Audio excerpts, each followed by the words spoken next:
Hi, and welcome to another episode of Hot Takes with me, the Silver Fox. Rishi Sunak is in deep, deep trouble.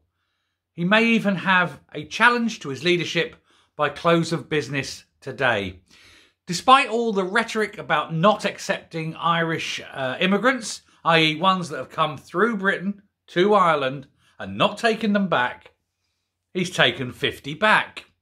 Now, either this sets a precedent because the EU, in the form of Republic of Ireland, say it's now acceptable to send migrants back to the country from which they previously came, in which case we now take every migrant in Britain and send them back to France, or Ireland has broken the rules, in which case we send all the migrants back to Ireland. What we need to do is say to every migrant in Britain, please go to Ireland because you'll get more money there.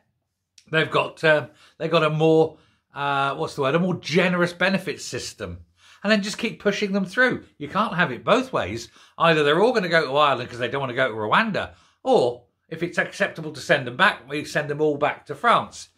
However, either way, Rishi has lied. I will not accept any more back, he said, and then accepts these 50. Well, the estimates are that the letters of,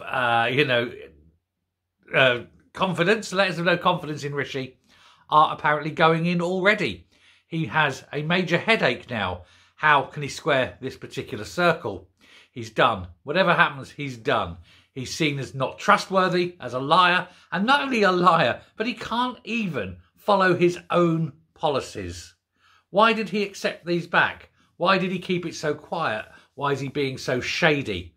And why are the rules being changed so that apparently EU countries can send them back to Britain, but Britain isn't allowed to send them back to the EU? Perhaps we need leaders with balls who make a change. We haven't had any for a long time. I think Margaret was probably the last time we had a Prime Minister with a dangling pear. Certainly haven't got any at the moment, have we, Rishi? Still, it'll be worse when Labour get in. They're getting rid of Rwanda, and they're talking about bringing in tens of thousands of Palestinians. This is a bunch that not even another Muslim country would accept. But Britain, they bring them in tens of thousands of criminals, of people who are women, because for them it's meaningless. They won't respect our culture, our history, our heritage.